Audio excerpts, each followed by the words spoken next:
des années, je faisais une longue course à pied sur des hauteurs absolument inconnues des touristes, dans cette très vieille région des Alpes qui pénètre en Provence. C'était, au moment où j'entrepris ma longue promenade dans ces déserts, des landes nues et monotones, vers 1200 ou 1300 mètres d'altitude. Il n'y poussait que des lavandes sauvages. Je traversais ce pays dans sa plus grande largeur et après 3 jours de marche, je me trouvais dans une désolation sans exemple.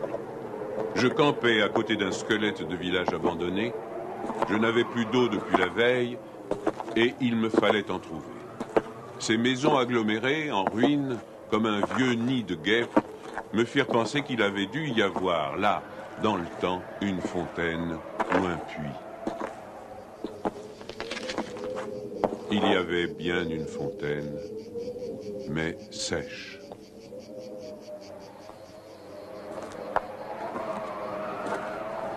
Les 5 à 6 maisons, sans toiture, rongées de vent et de pluie, la petite chapelle au clocher écroulé, étaient rangées comme le sont les maisons et les chapelles dans les villages vivants, mais toute la vie avait disparu. C'était un beau jour de juin, avec un grand soleil, mais sur ces terres sans abri et hautes dans le ciel, le vent soufflait avec une brutalité insupportable. Ces grondements dans les carcasses des maisons étaient ceux d'un fauve dérangé dans son repas. Il me fallut lever le camp.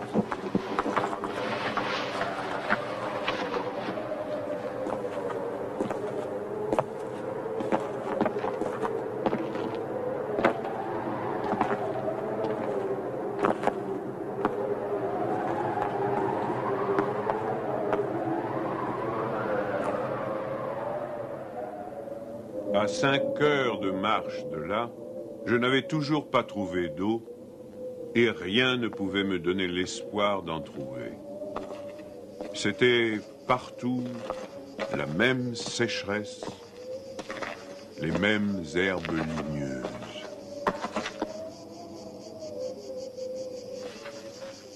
Il me sembla apercevoir, dans le lointain, une petite silhouette noire, debout. Je la pris pour le tronc d'un arbre solitaire. À tout hasard, je me dirigeai vers elle. C'était un berger. Une trentaine de moutons, couchés sur la terre brûlante, se reposaient près de lui. Il me fit boire à sa gourde. Un peu plus tard, il me conduisit à sa bergerie, dans une ondulation du plateau. Il tirait son eau, excellente, d'un trou naturel très profond, au-dessus duquel il avait installé un treuil rudimentaire. Cet homme parlait peu, c'est le fait des solitaires, mais on le sentait sûr de lui et confiant dans cette assurance. C'était insolite dans ce pays dépouillé de tout. Il n'habitait pas une cabane, mais une vraie maison en pierre, où l'on voyait très bien comment son travail personnel avait rapiécé la ruine qu'il avait trouvée là, à son arrivée. Son toit était solide et étanche. Le vent qui le frappait faisait sur les tuiles le bruit de la mer sur les plages. Son ménage était en ordre, son parquet balayé, son fusil graissé. La soupe bouillait sur le feu. Je remarquai alors qu'il était aussi rasé de frais, que tous ses boutons étaient solidement cousus, que ses vêtements étaient reprisés avec le soin minutieux qui rend les reprises invisibles.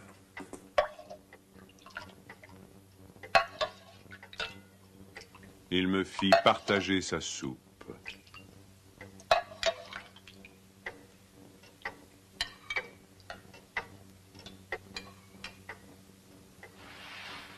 Comme après, je lui offrais ma blague à tabac, il me dit qu'il ne fumait pas.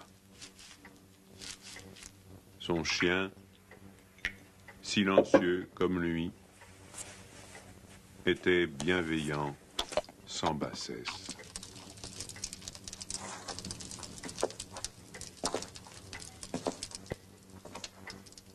Il avait été entendu que je passerais la nuit là, le village le plus proche étant encore à plus d'une journée et demie de marche. Je connaissais parfaitement le caractère des rares villages de cette région. Il y en a 4 ou 5, dispersés, loin les uns des autres, sur les flancs de ces hauteurs, dans les taillis de chênes blancs, à la toute extrémité des routes carrossables. Ils sont habités par des bûcherons qui font du charbon de bois.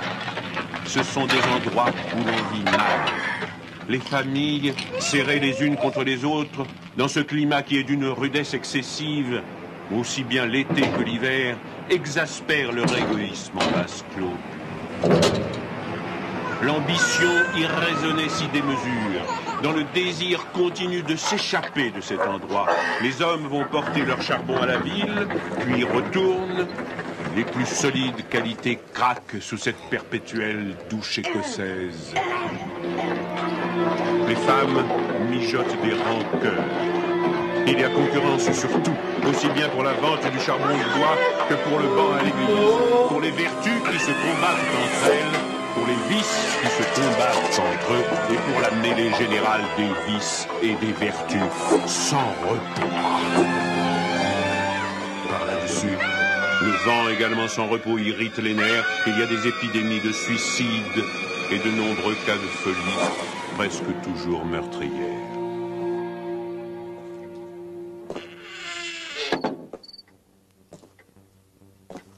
Le berger qui ne fumait pas alla chercher un petit sac et déversa sur la table un tas de glands. Il se mit à les examiner, un après l'autre, avec beaucoup d'attention, séparant les bons des mauvais.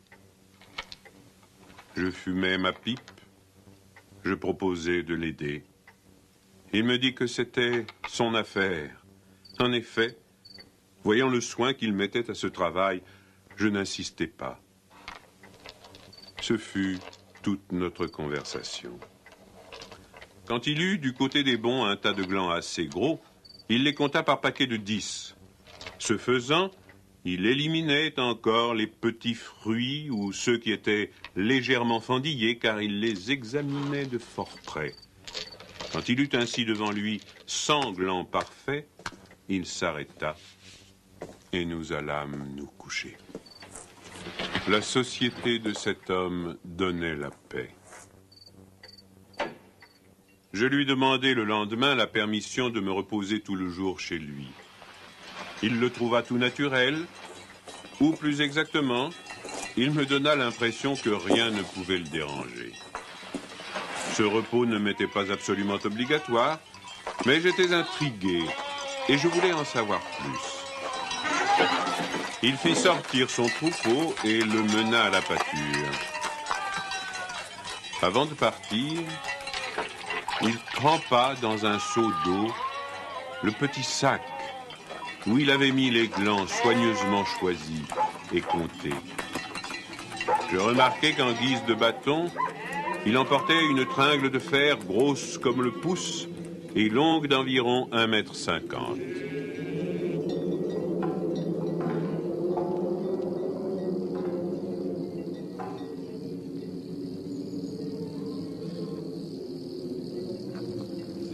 Je fis celui qui se promène en se reposant, et je suivis une route parallèle à la sienne.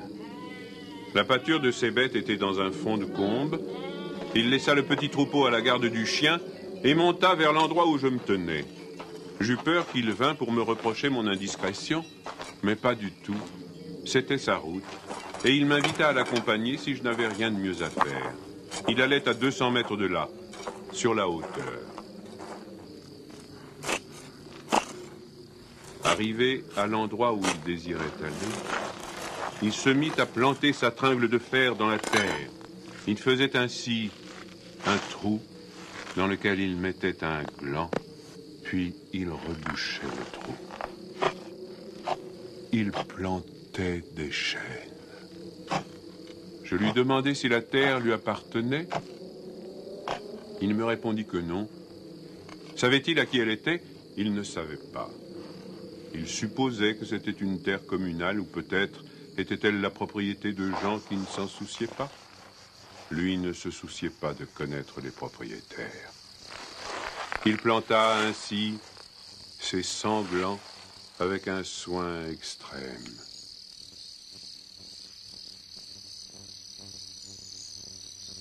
Après le repas de midi, il recommença à trier sa semence. Je mis, je crois, assez d'insistance dans mes questions, puisqu'il y répondit. Depuis 3 ans, il plantait des arbres dans cette solitude. Il en avait planté 100 000. Sur les 100 000, 20 000 étaient sortis. Sur ces 20 000, il comptait encore en perdre la moitié du fait des rongeurs ou de tout ce qu'il y a d'impossible à prévoir dans les desseins de la Providence. Restaient 10 000 chênes qui allaient pousser dans cet endroit où il n'y avait rien auparavant. C'est à ce moment-là que je me souciais de l'âge de cet homme. Il avait visiblement plus de 50 ans. 55, me dit-il. Il s'appelait Elzéar Bouffier. Il avait possédé une ferme dans les plaines. Il y avait réalisé sa vie. Il avait perdu son fils unique, puis sa femme. Il s'était retiré dans la solitude où il prenait plaisir à vivre lentement avec ses brebis et son chien. Il avait jugé que ce pays mourrait par manque d'arbres. Il ajouta que n'ayant pas d'occupation très importante, il avait résolu de remédier à cet état de choses.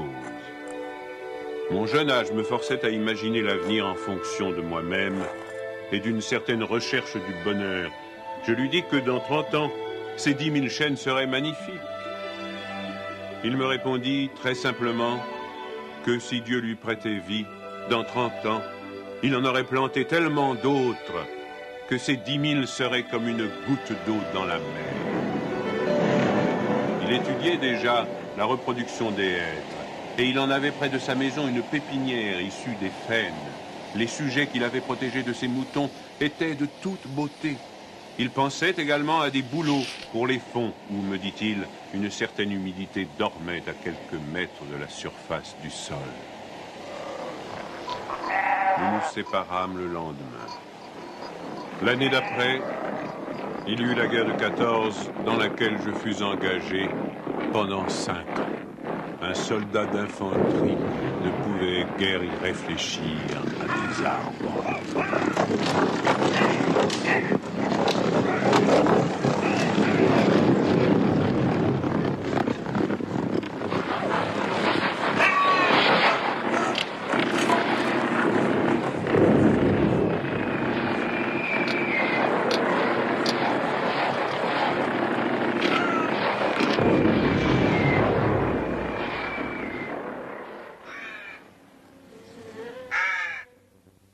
Sorti de la guerre, je me trouvais à la tête d'une prime de démobilisation minuscule, mais avec le grand désir de respirer un peu d'air pur. C'est sans idée préconçue, sauf celle-là, que je repris le chemin de ces contrées désertes. Le pays n'avait pas changé.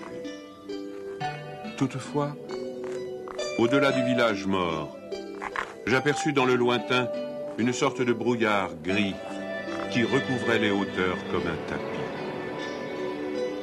Depuis la veille, je m'étais remis à penser à ce berger planteur d'arbres. 10 000 chênes, me disais-je, occupent vraiment un très large espace. J'avais vu mourir trop de monde pendant 5 ans, pour ne pas imaginer facilement la mort d'Elzéar Bouffier. D'autant que, lorsqu'on en a 20, on considère les hommes de 50 comme des vieillards à qui il ne reste plus qu'à mourir.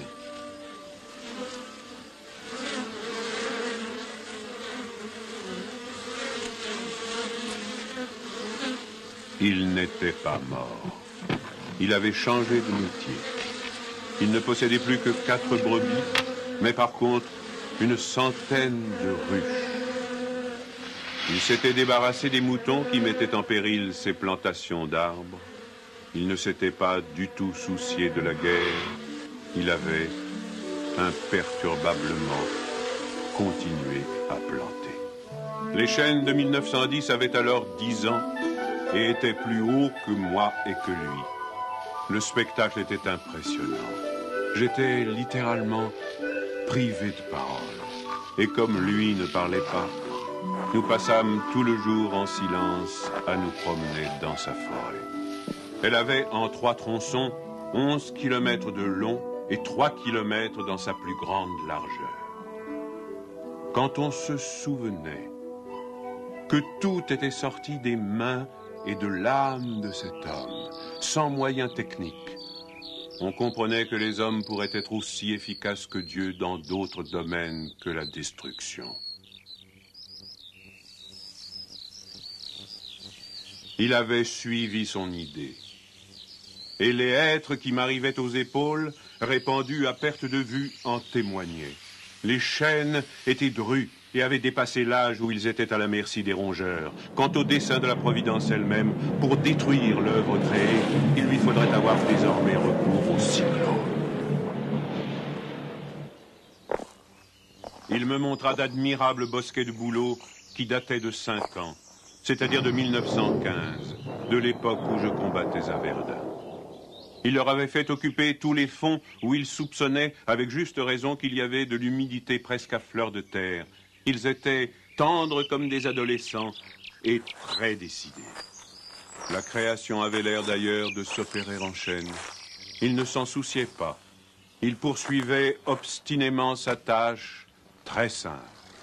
Mais, en redescendant par le village, je vis couler de l'eau dans des ruisseaux qui, de mémoire d'homme, avaient toujours été à sec. C'était la plus formidable opération de réaction qu'il m'ait été donné de voir. Ces ruisseaux secs avaient jadis porté de l'eau dans des temps très anciens.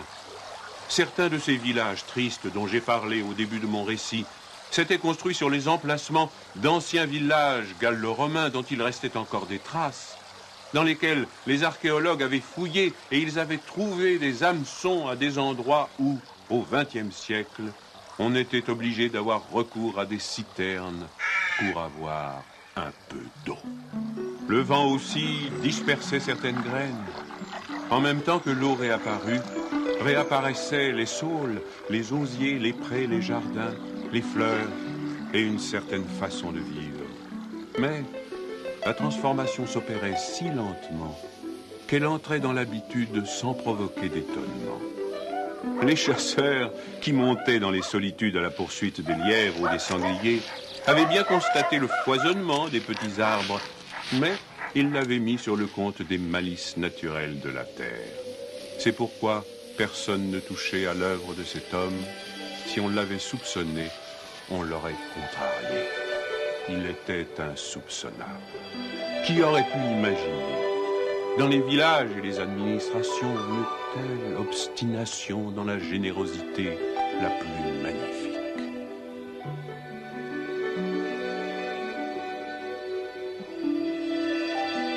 À partir de 1920, je ne suis jamais resté plus d'1 an sans rendre visite à Elzéar Bouffier. Je ne l'ai jamais vu fléchir ni douter. Et pourtant, Dieu sait si Dieu même y pousse. Je n'ai pas fait le compte de ses déboires. On imagine bien cependant que pour une réussite semblable, il a fallu vaincre l'adversité. Que pour assurer la victoire d'une telle passion, il a fallu lutter avec le désespoir. Pour avoir une idée à peu près exacte de ce caractère exceptionnel, il ne faut pas oublier qu'il s'exerçait dans une solitude totale. Si totale que, vers la fin de sa vie, il avait perdu l'habitude de parler. Ou peut-être n'en voyait-il pas la nécessité. En 1933, il reçut la visite d'un garde forestier éberlu. Ce fonctionnaire lui intima l'ordre de ne pas faire de feu dehors, de peur de mettre en danger la croissance de cette forêt naturelle. C'était la première fois lui dit cet homme naïf, qu'on voyait une forêt pousser toute seule. En 1935, une véritable délégation administrative vint examiner la forêt naturelle. Il y avait un grand personnage des eaux et forêts, un député, des techniciens. On prononça beaucoup de paroles inutiles, on décida de faire quelque chose et, heureusement, on ne fit rien. Sinon, la seule chose utile, mettre la forêt sous la sauvegarde de l'État et interdire qu'on vienne y charbonner. Car il était impossible de n'être pas subjugué par la beauté de ces jeunes arbres en pleine santé. Et elle exerça son pouvoir de séduction sur le député lui-même.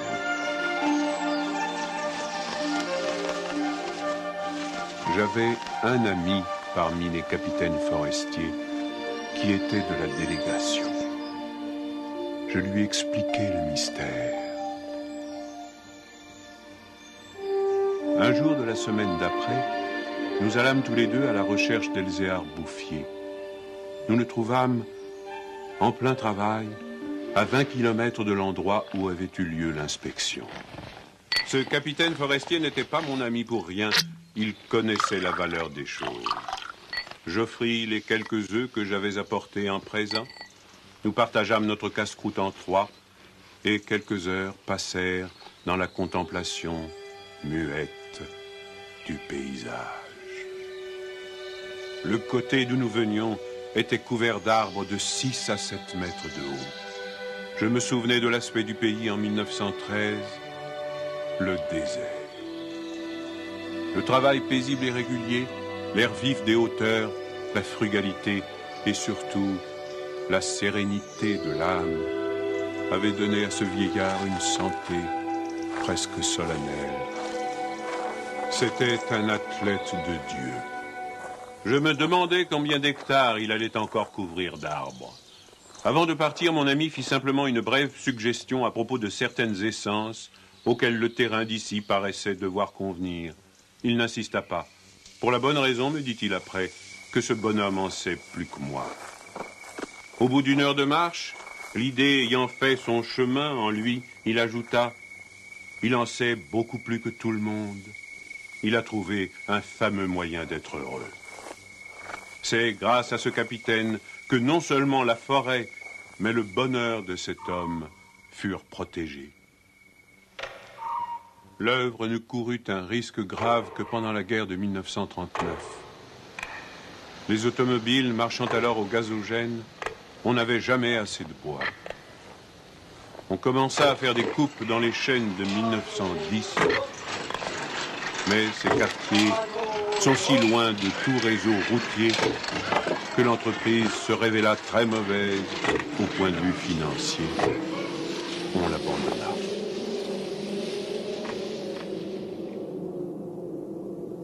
Le berger n'avait rien vu. Il était à 30 km de là, continuant paisiblement sa besogne, ignorant la guerre de 39, comme il avait ignoré la guerre de 14. J'ai vu Elzéar Bouffier pour la dernière fois en juin 1945. Il avait alors 87 ans. J'avais donc repris la route du désert, mais maintenant, malgré le délabrement dans lequel la guerre avait laissé ce pays, il y avait un car qui faisait le service entre la vallée de la Durance et la montagne. Je mis sur le compte de ce moyen de transport relativement rapide le fait que je ne reconnaissais plus les lieux de mes premières promenades. J'eus besoin d'un nom de village pour conclure que j'étais bien cependant dans cette région jadis en ruine et désolée.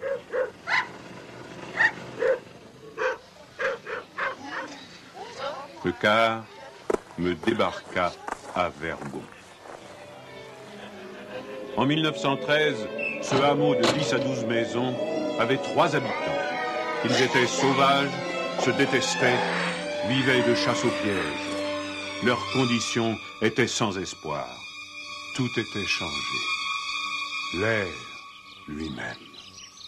Au lieu des bourrasques sèches et brutales qui m'accueillaient jadis, soufflait une brise souple, chargée d'odeurs. Un bruit semblable à celui de l'eau venait des hauteurs. C'était celui du vent dans les forêts. Enfin, chose plus étonnante, j'entendis le vrai bruit de l'eau coulant dans un bassin. Je vis qu'on avait fait une fontaine, qu'elle était abondante, et ce qui me toucha le plus, on avait planté près d'elle un tilleul, symbole incontestable d'une résurrection.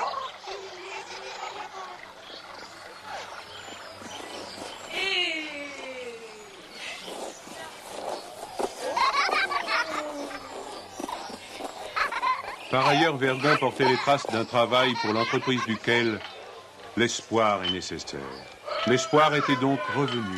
On avait déblayé les ruines, abattu les pans de murs délabrés. Les maisons neuves, crépies de frais, étaient entourées de jardins potagers où poussaient, mélangés mais alignés, les légumes et les fleurs, les choux et les rosiers, les poireaux et les gueules de loup, les céleris et les anémones. C'était désormais un endroit où l'on avait envie d'habiter. À partir de là, je fis mon chemin à pied. La guerre dont nous sortions à peine n'avait pas permis l'épanouissement complet de la vie, mais Lazare était hors du tombeau. Sur les flancs abaissés de la montagne, je voyais de petits champs d'orge et de seigle en herbe. Au fond des étroites vallées, quelques prairies verdissaient.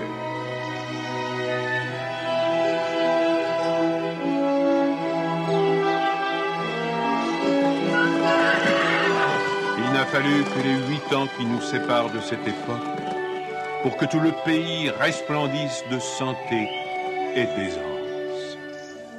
Sur l'emplacement des ruines que j'avais vues en 1913, s'élèvent maintenant des fermes propres, bien crépies, qui dénotent une vie heureuse et confortable. Les vieilles sources, alimentées par les pluies et les neiges que retiennent les forêts, se sont remises à couler. À côté de chaque ferme, dans des bosquets d'érables, les bassins des fontaines débordent sur des tapis de menthe fraîche. Les villages se sont reconstruits peu à peu. Une population venue des plaines où la terre se vend chère s'est fixée dans le pays, y apportant de la jeunesse, du mouvement, de l'esprit d'aventure. On rencontre dans les chemins des hommes et des femmes bien nourris, des garçons et des filles qui savent rire et ont repris goût aux fêtes campagnardes.